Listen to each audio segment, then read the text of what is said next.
En esta oportunidad estamos en el Instituto Culinario de Caracas, ICC, una de las escuelas más importantes de Venezuela, liderada por el chef Héctor Romero, quien hoy nos acompaña.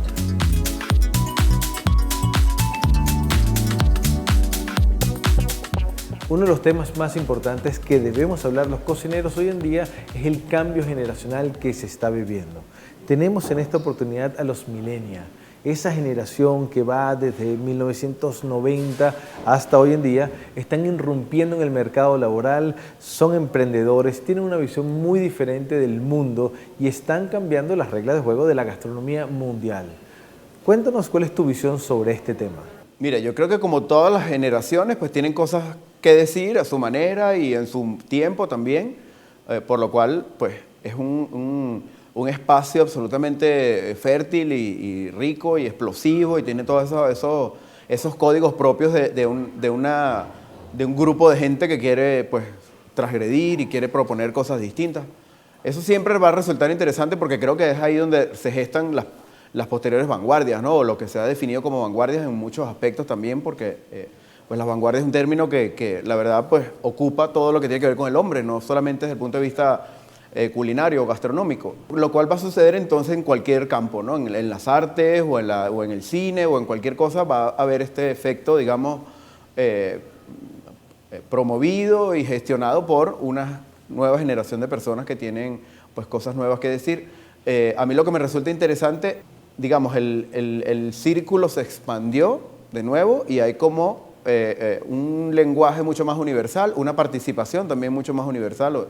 Es decir, yo creo que se ha universalizado un poco el ejercicio de la gastronomía y sucede como en muchos lugares en el planeta en este momento y eso pues me resulta muy interesante porque las visiones son múltiples, ¿no? Además, cada quien con cosas particulares y propias que decir, ¿no? Aunque hay códigos obviamente universales en el ejercicio culinario, pues también hay discursos que tienen su propio carácter y sus propios contenidos, a pesar de que compartamos muchas ideas y muchos espacios, muchos terrenos y mucha tecnología y todo lo demás, ¿no? Pero eso creo que es eso lo hace rico, ese momento de la culinaria creo que tiene ese rasgo bien marcado y eso es un lenguaje como muy universal y a la vez muy propio según los lugares de los que estemos hablando, ¿no? ¿Y ahora cómo ves tú a los clientes millennials?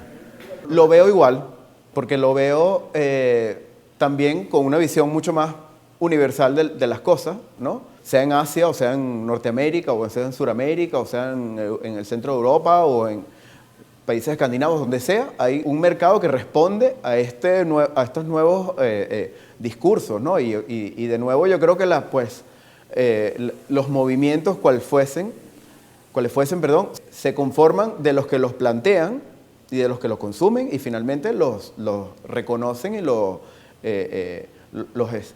establecen, ¿no? Porque al final del día un poco es eso, es como tú tienes un discurso, necesitas un receptor que lo procese, lo sintetiza y luego lo aprueba y lo consume. En cualquier expresión creo que sucede eso y la culinaria pues no se escapa a este vínculo que existe con las personas que plantean cosas y las que pues, de alguna manera se apoderan de ello y eso es lo interesante también. Entonces creo que esa es una generación pues, que comparte roles en este sentido. Muy bien, Héctor, esto me lleva a preguntarte sobre la vanguardia y la posvanguardia. En el año 2016, ahorita en Madrid Fusión, se habla sobre el lenguaje de la posvanguardia. ¿Qué tienes que decir tú sobre este tema? De nuevo, ese término lo podríamos aplicar o utilizar en muchos campos, ¿no? Y las artes es un buen ejemplo de eso, ¿no? Cómo se han establecido a lo largo de la historia, pues, movimientos o tendencias, o como tú lo quieras llamar, que en su momento pues, fueron vanguardia y luego, pues, yo creo que cualquier vanguardia, si tiene el suficiente poder comunicacional y tiene fundamentos sólidos, pues se establece. En algún momento deja de ser vanguardia y pasa a ser algo más importante, que es una parte de la tradición, incluso parte de la historia, ¿no? Y eso en ningún momento lo desmerece, ni mucho menos. Yo creo que al contrario, el dejar de ser vanguardia significa un poco el ser un valor casi, una cosa icónica perteneciente a una época que además dejó una impronta y pues por supuesto con la vanguardia española ha sucedido ha tenido una influencia, creo, universal bastante importante, bastante marcada. Yo creo que eso es un valor imborrable, ¿no? Indistintamente qué nombre se le ponga ahora, yo creo que eso, y así han sucedido con muchas otras cocinas y muchas otras culturas. Entonces yo creo que la importancia está ahí, realmente en el post, ¿no? Y el post habla de cosas nuevas con los fundamentos que esta generación anterior ha establecido. Lo que una vanguardia ha dejado como impronta es lo que, pues, evidentemente es el punto de partida para cosas nuevas que se quieren decir. Entonces, el lenguaje tal vez es un poco diferente, pero los fundamentos son muy establecidos y de manera propia por todo lo que ha sucedido en los últimos 20, 30 años, sin duda, ¿no? Es como cíclico, todo siempre al final se gestan cosas a lo largo de un periodo de tiempo más o menos importante. Creo que eso es necesario, ¿no? Muy bien, Héctor. Entonces, ¿hacia dónde va la gastronomía en este momento? Fíjate que el cuestionamiento creo que no es, al menos no es lo que yo primero observo, no creo que es lo que salte a la vista de buenas a primeras. Yo creo que es más bien, tiene que ver con raíces, creo que sí, tiene que ver con cultura también. Creo que cada quien quiere expresar como lo que es. Y eso me parece sumamente valioso y además interesante porque eso es lo que le da diversidad a la escena, ¿no? Estamos hablando todos en un mismo lenguaje, pero con discursos distintos. Y eso es bastante bonito al final porque hay la posibilidad de vincular, ¿no? Y incluso de tirar líneas de familiaridad con algunas otras culturas, aunque no sea la tuya, porque van a haber coincidencias. En el caso nuestro, sobre todo, que es una cultura tan mestiza y con tantas culturas incluidas, pues yo creo que es un buen ejemplo de eso. Entonces creo que la cocina hoy tiene como que ver más con esto, tiene que ver más con una expresión que habla de la cultura de los lugares y que esa cultura además es una cosa como muy, que está sucediendo de manera muy local y eso es lo interesante. Lo que sucede localmente pues tiene también canales de salida y de cómo expresarse universalmente. Y eso creo que es lo que define un poco la escena gastronómica de hoy, que podemos ver en distintos lugares del mundo sucediendo cosas al mismo nivel y al final con mucha personalidad, mucho carácter cada una, ¿no? Hay códigos universales, pero no hay una unificación de los lenguajes, no sé si me explico. Es como bastante propio en ese sentido y es muy interesante lo que está pasando en Latinoamérica, obviamente más allá del Perú y del México, pues de México también hay otros países donde hay una movida como que crece o continúa en muchos casos. Y en el mismo Norteamérica, en Estados Unidos y en Europa y en muchos lugares creo que están sucediendo cosas y eso hoy yo sí lo noto distinto a hace tiempo atrás, ¿no? Muy bien, vamos a salirnos de la cocina, del movimiento gastronómico mundial, del mundo profesional y vamos a adentrarnos en la familia. Héctor, ¿cuál es el rol actual que juega la familia, los hijos, los padres en el futuro de la gastronomía en sí mismo? Es una buena pregunta porque creo que es un buen problema, es una buena situación y en efecto sucede, ¿no? Yo creo que hablar de gastronomía sin hablar de alimentación es una cosa que no tendría ningún sentido, ¿no? Porque creo que al final del día, pues lo que definimos o entendemos como gastronomía no es más que una expresión de lo que podemos aprender de eso mismo. Es decir, tenemos un vínculo con lo que es el gusto y los sabores y todo esto a través de un recuerdo de cosas que suceden en un lugar que se llama casa, ¿no? Que es nuestra primera relación con el alimento, ¿no? Desde la madre al nacer hasta ya una persona, digamos, formada. Entonces yo creo que lo que sucede ahí, en ese espacio, es fundamental para lo que pueda suceder luego, porque creo que es como la base de todo, ¿no? El cómo te relacionas con los alimentos, yo creo que es una cosa básica en el crecimiento y en la formación del individuo. Eso sin duda, si eso lo asociamos al problema gastronómico, pues tiene mucho más peso, porque creo que es como el origen, ¿no? O el inicio, el gen de todo esto sucede ahí, en tu primer encuentro con lo que es el alimentarse y el alimentar. Obviamente, o qué significa alimentarse para luego poder entender un poco de qué se trata alimentar. Lo demás lo aprendemos. Todo lo demás es una cosa que viene, por supuesto, con un ejercicio, con una experiencia, así no sea profesionalmente, ¿no? Si tú eres aficionado a la gastronomía, ha habido un aprendizaje en tu proceso a lo largo del tiempo. Hoy tienes más entendimiento sobre muchas más cosas que antes. ¿A través de qué? A través de conocer, a través de probar cosas nuevas que antes no estaban en tu... Entonces siempre lo que portamos es algo que aprendemos, obviamente. Pero esa primera relación con lo que es los sabores y los alimentos, yo creo que es básica. Entonces creo que sin caer en cosas demasiado conceptualizadas, ni mucho menos, creo que en la casa es fundamental que suceda ese primer encuentro con lo que eres, ¿no?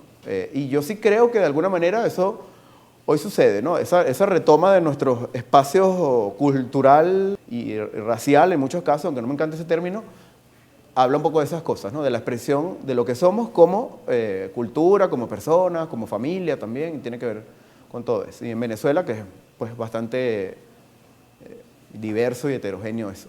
Héctor, mientras hablabas de la familia se te iluminaron los ojos y seguro se te vino a la mente un recuerdo de tu infancia. Cuéntame sobre eso. Háblame sobre un plato de tu infancia, sobre esa niñez gastronómica entre los 7 y los 9 años. Sí, creo que sabores del mar, huevos de pescado frito y cosas por el estilo. Por mi familia paterna es del estado Sucre, del oriente del país, y eso obviamente pues siempre se filtra.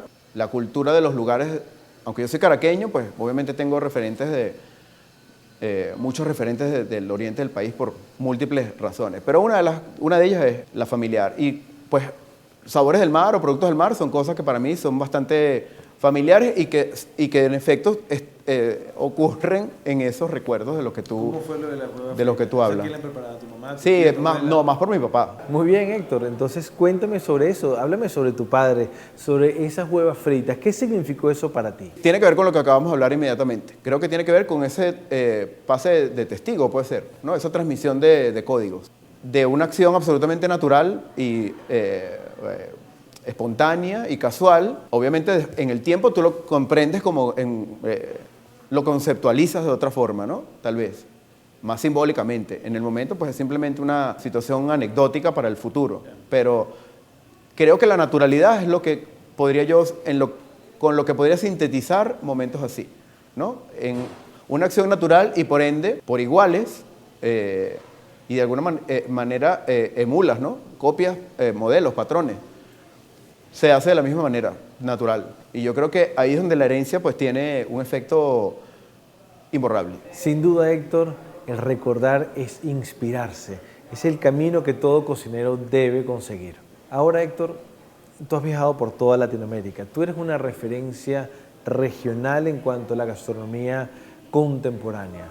Llevas en alto la bandera venezolana. Pero uno consigue sitios en donde inspirarse, donde cuestionar lo que uno hace. Recomiéndanos, Héctor, o háblanos de 3 sitios que tú hayas visitado que te hayan ayudado a ser la persona que eres hoy en día. Tuve la oportunidad de visitar el Racó de Canfabes cuando estuvo. Obviamente estamos hablando de una cosa ya histórica, pero eso significó mucho para mí, por lo que significaba Santi Santa María, por lo que significaba la cocina española también en ese momento, emplazada en la alta gastronomía. Comprender un poco cómo suceden las cosas a ese nivel, pues algo que es muy revelador y que te abre el entendimiento y la comprensión de muchas otras cosas, aunque la aplicación de eso obviamente sea un resultado absolutamente distinto, pero lo que significa como valor, como códigos, como eso, la importancia de la tradición y del oficio y tal, todas esas cosas están expresadas allí. Y eso pues obviamente son cosas que para un cocinero significan mucho. Creo que en muchos lugares, en Brasil también he comido en el mercado, por ejemplo, de San Pablo, que aunque evidentemente hay una intención muy turística en los planteamientos, porque hay muchos lugares de comida y todo eso. Creo que es muy interesante ver a los lugares expresados en las cosas que comen las personas de ahí. Y poder desayunar con un buliño de bacalao, por ejemplo, es una cosa que en Caracas jamás harías, ¿no? Y es como muy... es lo revelador de los viajes y del conocer otras culturas, ¿no? Que terminas en situaciones que no harías regularmente solamente por ser parte un poco de lo que es la cultura del lugar y entender un poco de qué van las cosas ahí, qué significan, ¿no? Y cómo son sus habitantes. Y eso, pues los viajes siempre son un espacio ideal para ello. Mira, en Nueva York también, del grupo de Momofuku, de David Chang, el Noodle Bar también me parece un lugar como muy interesante por la que es una propuesta como muy contemporánea, pero muy urbana, muy como acústica. Si tuviese que hacer la analogía con una expresión como la música, por ejemplo, y eso me gusta mucho. Es como un trío acústico, podría hacer esa comparación. Es decir, es un mensaje muy sencillo, pero muy directo, muy bien hecho, muy universal, muy, ¿cómo se dice?, democrático, es como para todo el mundo y en lugares muy pequeños, ¿no? De hecho, creo que todos sus conceptos tienen como muchos esos rasgos como muy similares, ¿no? Y eso me parece como muy interesante, muy valioso, ver cómo, y además que lo veo como algo que podría suceder en cualquier lugar de Latinoamérica también, porque coinciden un poco ese gusto por las cosas asiáticas y todo esto, que sin duda se ha convertido en un gusto como muy universal, ¿no? Sobre todo en los últimos años, creo. Pero esos son, digamos, como lugares que me han dicho cosas y me han hecho ver el problema de distintos puntos de vista y que han aportado, obviamente, en mis procesos cosas absolutamente diferentes, ¿no? Pero todas importantes. Al final creo que todo lo que contenemos es lo que finalmente expresamos a través de lo que hacemos. Y eso, pues creo que siempre lo comento en las veces que tengo la oportunidad de dar clases, y es que el cocinero debe ser una persona con una cultura universal lo más amplia posible, porque justamente de eso te forja tu carácter y tu personalidad, y finalmente lo que tu mismo discurso se forja a través de eso, porque a través del otro también te ves muchas veces, ¿no? Igual o diferente, y eso pues te va como construyendo. Y viajar creo que es una cosa fundamental para un cocinero, ¿no? O para un artista, o para cualquier persona que se dedique a cosas que tienen que ver con lenguaje, con generar ideas, con generar discurso y todo eso. Moldea un poco esa capacidad. Héctor, para ir cerrando, háblame sobre tu libro. No podíamos dejar de conversar sobre esto. Eso para ti significa mucho y lograste presentarnos una propuesta o una visión de ti fantástica. Es una obra muy personal. Eso creo que lo sintetiza. Ese es un libro que habla, pues, por supuesto, de una parte de mi proceso como cocinero. Recoge más o menos unos 8 años de trabajo y que habla de la evolución de ese proceso y en que se desencadenó, digamos, una cantidad de acciones y de situaciones que sucedieron a lo largo de los años, y habla básicamente de lo que somos, creo yo, ¿no? De lo que somos, y habla mucho de lo que es el Instituto Culinario de Caracas y lo que es el comedor, porque es una historia que sucede in situ, sucede aquí, y eso probablemente es lo más bonito. Cuando digo que es una obra personal, no me refiero a mí en primera persona, me refiero a todo lo que es la escuela, ¿no? Hay una cosa como, más que personal, es como familiar, es como una historia familiar, una historia en la que obviamente hay muchos participantes, algunos todavía hoy lo son, y los que no están físicamente, pues obviamente han dejado también su aporte y su herencia aquí, y eso se mantiene. Entonces el libro es eso. El libro habla de varias generaciones que se formaron en esta escuela, de varias generaciones que fueron parte de la Brigada del Comedor y de todo lo que sucedió en él. Es decir, cada promoción vivió fragmento de esa historia, y el libro los reúne, ¿no? El libro reúne todos esos fragmentos y reúne al final del día, pues, a una cantidad de personas que también han sido parte de esto a lo largo del tiempo, y eso le da mucha identidad, ¿no? Entonces es un libro como muy personal. Habla de nuestra despensa, habla de nuestra cocina tradicional y de la cocina popular, y obviamente pues con una mirada muy contemporánea del problema. Sin embargo, hace un homenaje a la tradición que me parece a mí que es fundamental, y es uno de los fundamentos de esta escuela, ¿no? Para mí es más importante hablar de tradición que hablar de otras cosas, porque la tradición establece como raíces, como bases, como fundamentos, y si tienes eso, hablar de lo que tú quieras es muy fácil, ¿no? Entonces creo que ese es como el primer escalón, y el libro, bueno, de nuevo, tiene como ese carácter familiar, porque se hizo prácticamente aquí, además.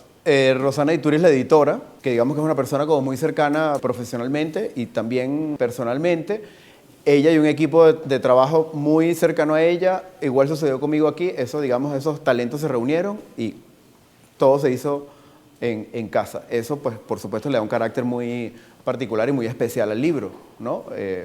Es muy fácil haber sido parte de de este proyecto en algún momento ver el libro y verse en esas páginas porque de eso es lo que habla, ¿no? Habla como de una familia caraqueña típica que ha buscado, digamos, avanzar y evolucionar en el tiempo, buscando sus raíces, buscando sus propios vocabularios para escucharse un discurso que es, digamos, como común, y ha reunido como muchas otras personas también, porque pues obviamente hablar del trabajo de uno sin pensar que hay una cantidad de gente que tiene que ver con lo que tú terminas haciendo, pues es un poco ridículo, ¿no? Porque es casi imposible, de hecho. De hecho, creo que lo que lo hace rico es eso, los aportes de mucha gente que están además en distintos lugares de Venezuela y que desde esos lugares nos han colaborado durante los años, y eso también pues, nos ha dado la posibilidad de no solamente conocer más el país, sino también de ver la visión de otras personas, los sueños de otras personas, ¿no? A través de lo que hacen, que no es exactamente lo que hacemos nosotros, pero que sí es parte de, ¿no? Gracias a ellos logramos muchas cosas, algunos productores, algunas personas pues, que se dedican a la recolección de productos y todo eso. Cada uno de ellos tiene un sueño y tiene una visión de lo que es su país, ¿no? Compartir eso es muy bonito también. El libro es todo eso, el libro es eso, habla de lo que somos con nombre y apellido, de hecho. Caramba, Héctor, mil gracias por darnos este tiempo y compartir con nosotros tu visión de la gastronomía actual. Seguro va a inspirar a mucha gente que está encontrando ese camino, sea profesional o de manera sibarita, de manera gourmet. Como decimos en casa, tú vives la cocina como todo un chef. Muchas gracias, Merlín.